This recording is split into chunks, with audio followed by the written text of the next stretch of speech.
Baiklah, saya Ru Jessica Sinaga dengan NIM 18704003 akan mempresentasikan hasil jawaban dari materi-materi yang telah diberikan. Di sini saya akan share screen jawabannya. Oke, baik. Sekarang saya akan mempresentasikannya. Pertama itu konsep penyakit. Penyakit adalah kondisi abnormal tertentu yang secara negatif memengaruhi struktur atau fungsi sebagian atau seluruh tubuh suatu makhluk hidup. Dan bukan diakibatkan oleh cedera eksternal apapun. Penyakit juga dikenal sebagai kondisi medis yang berhubungan dengan gejala dan tanda klinis tertentu. Penyakit itu dibagi menjadi, pertama itu penjamu atau host. Penjamu atau host ini terbagi atas keturunan, umur, daya tahan, seks, ras, status. Kedua itu bibit penyakit atau agent. Ini adalah benda biotis dan abiotis. Ketiga itu lingkungan, di mana lingkungan bisa lingkungan fisik, non-fisik, sosial, dan budaya.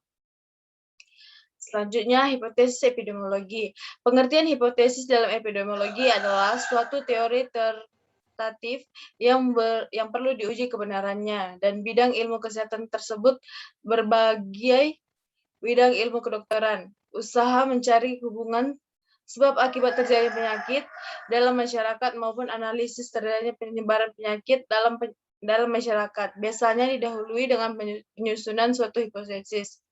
Penyusunan hipotesis dalam hal ini, dasar penyusunan hipotesis dalam ilmu kesehatan dapat dibagi menjadi 4 bentuk utama, yaitu metode perbedaan, metode persamaan, variasi bersama, metode analogi. Selanjutnya, ukuran frekuensi penyakit. Ukuran frekuensi penyakit merupakan kuantifikasi kejadian penyakit dan menghitung individu yang terinfeksi, yang sakit, dan yang meninggal. USP biasanya menggunakan kata-kata misalnya itu kadang-kadang atau jarang. UFE merefleksikan besar kejadian penyakit atau kematian karena penyakit dalam suatu populasi, biasanya diukur sebagai suatu rate atau proporsi. Insiden merefleksikan jumlah kasus baru yang berkembang dalam suatu periode waktu di antara populasi yang berisiko. Yang dimaksud kasus baru adalah perubahan status dari sehat menjadi sakit.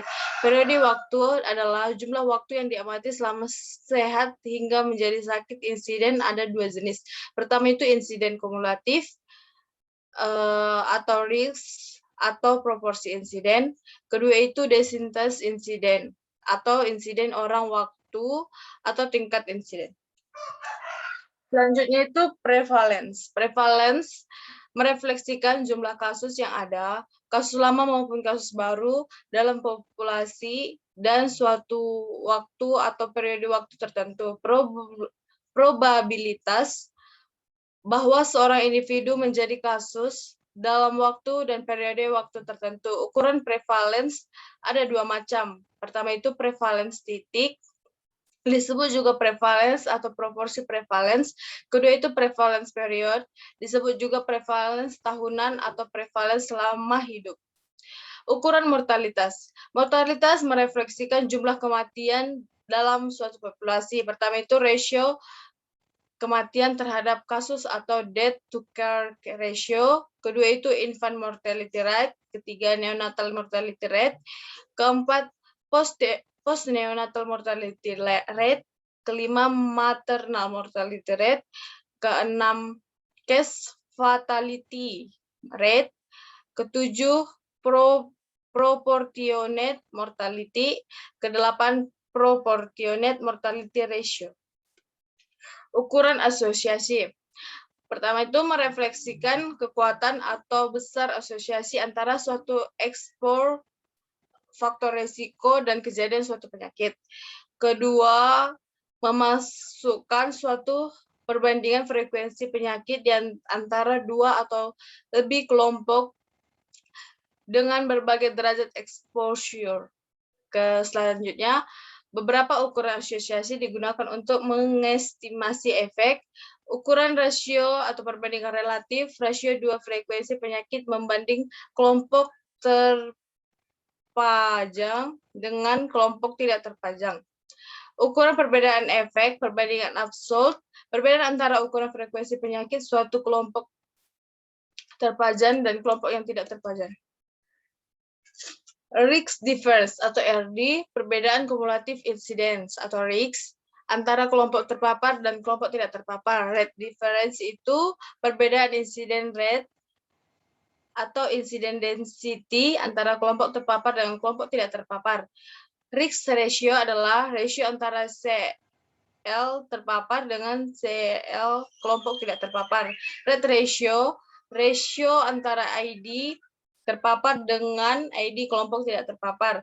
Prevalence ratio, rasio antara prevalence terpapar dengan prevalence tidak terpapar. Odds ratio merupakan ukuran relatif yang diukur berdasar perbandingan OODS.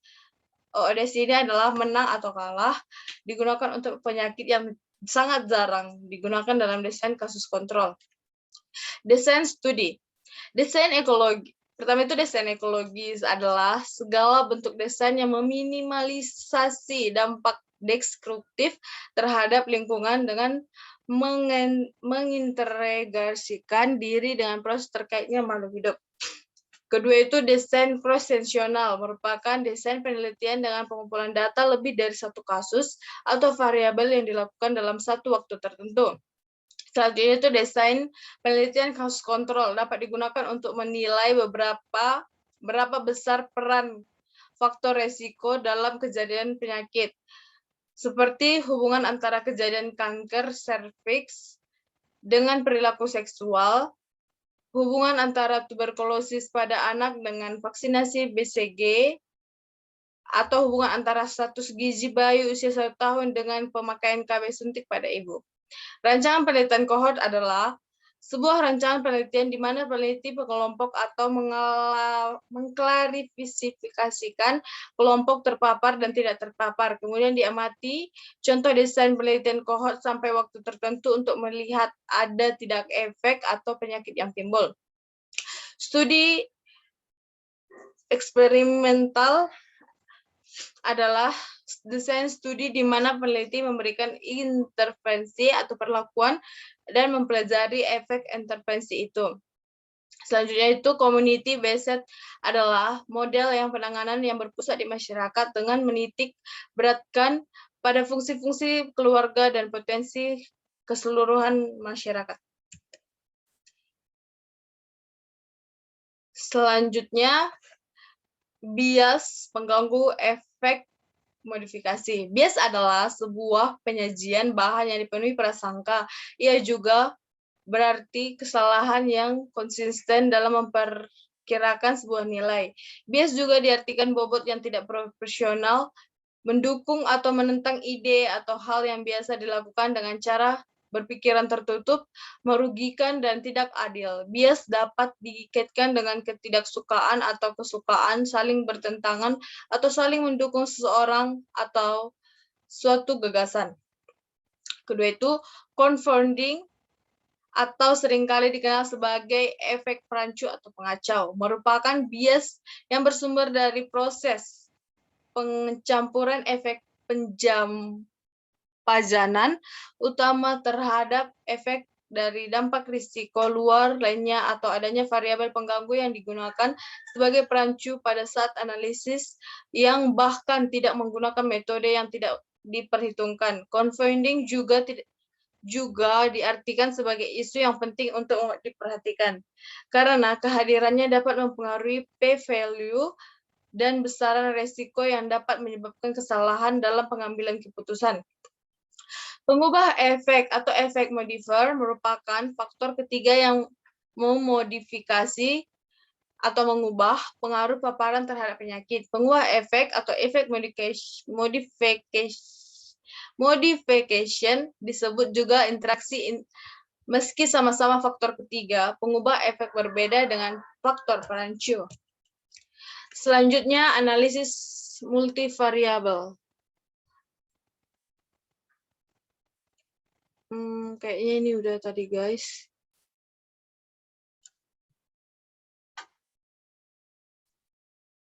Belum ya?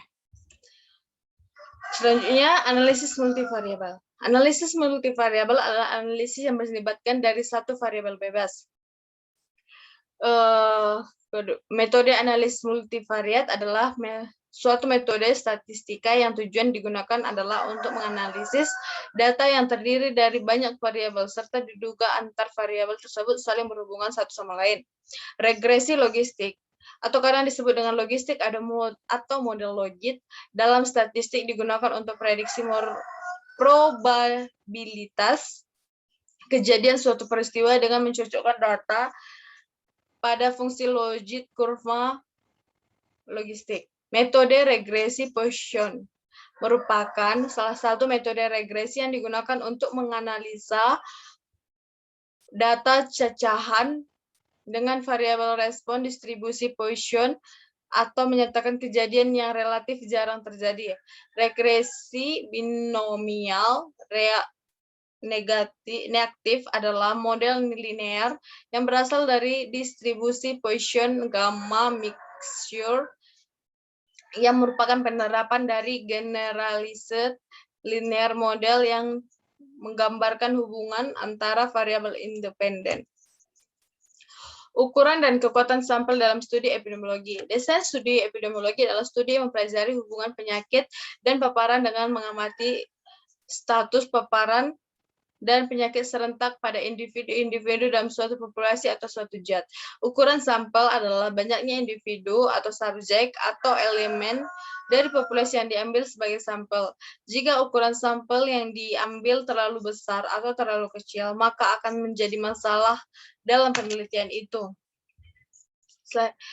Pemilihan sampel pada epidemiologi. Syarat mutlak yang harus dipenuhi dalam pemilihan sampel adalah representatif atau mewakili populasi. Menurut Noto Atmojo 2011, keterwakilan populasi oleh sampel dalam penelitian merupakan syarat penting untuk suatu generalisasi atau intervensi. Di samping keterwakilan populasi, hal lain yang perlu dipertimbangkan dalam menentukan besar sampel. Besar sampel adalah keperluan analisis. Beberapa analisis atau uji statistik memerlukan persyaratan besar sampel minimal tertentu dalam penggunaannya. 5 level tingkat seleksi subjek penelitian.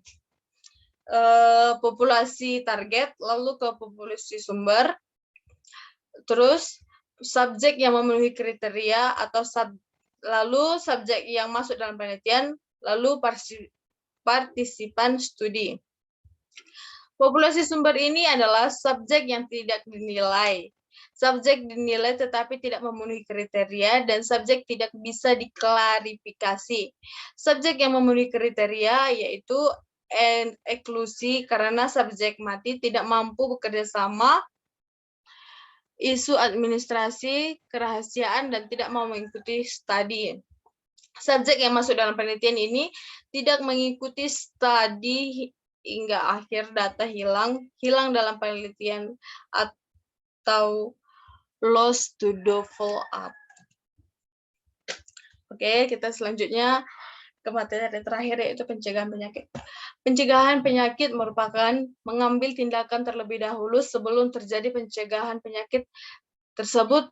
Secara umum dibagi menjadi 4 tingkatan. Pertama itu pencegahan tingkat dasar, bisa dikatakan dengan primordial prevention atau usaha pencegah terjadinya resiko atau mempertahankan keadaan resiko rendah dalam masyarakat terhadap penyakit secara umum. Kedua itu pencegahan tingkat pertama disebut juga dengan primary prevention, yaitu suatu usaha pencegahan penyakit melalui usaha mengatasi atau mengontrol faktor-faktor resiko dengan sasaran utamanya orang sehat melalui usaha peningkatan derajat kesehatan secara umum atau promosi kesehatan, serta usaha mencegah khusus dengan penyakit tertentu.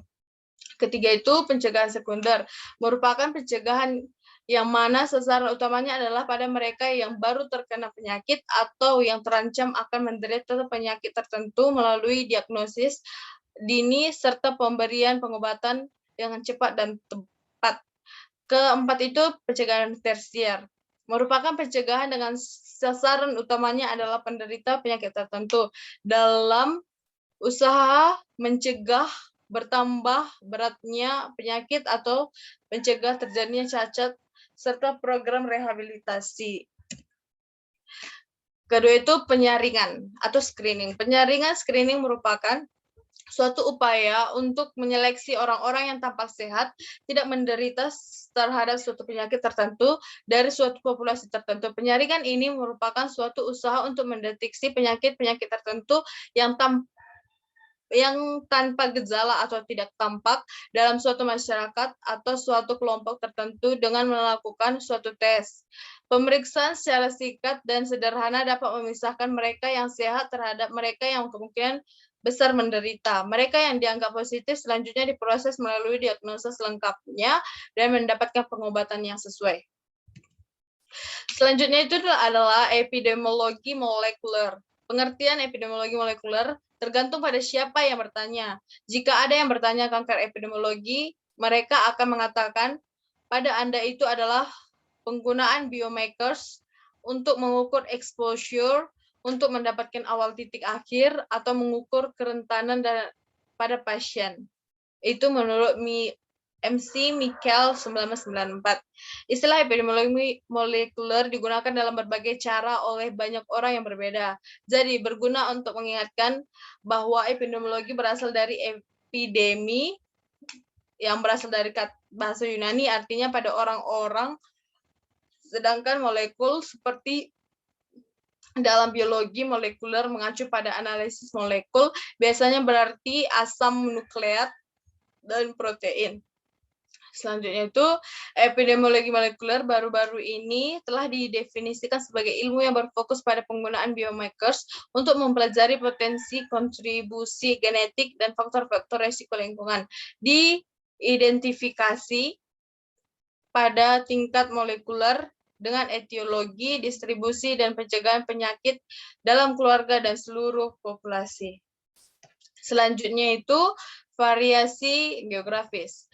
Variasi geografis pada terjadinya penyakit atau keadaan lain mungkin berhubungan dengan satu atau lebih dari beberapa faktor sebagai berikut. Pertama itu lingkungan fisik, kemis, biologi, sosial, dan ekonomi berbeda-beda dengan suatu tempat di tempat lainnya. Kedua itu konstitusi genetis atau etnis dari penduduk yang berbeda, bervariasi seperti karakteristik demografi. Ketiga itu variasi kultural terjadi dalam kebiasaan, pekerjaan, keluarga, praktek higien perorangan, dan bahkan persepsi tentang sakit atau sehat.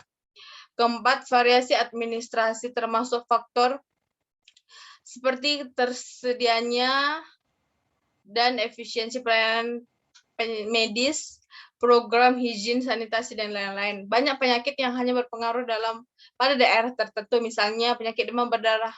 Demam kuning kebanyakan terdapat di Amerika Latin. Distribusinya disebabkan oleh adanya reservoir infeksi manusia atau kera. Faktor itu yaitu Aedes aegypti, penduduk yang rentan, dan keadaan iklim yang memungkinkan suburnya agen penyebab penyakit.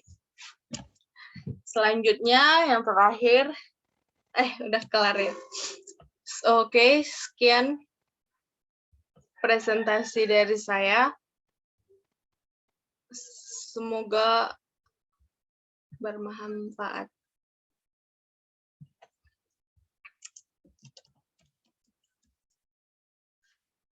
Terima kasih.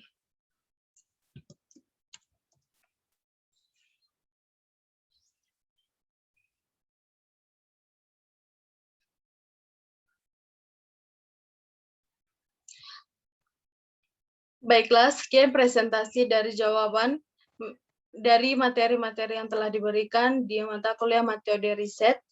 Saya ucapkan terima kasih.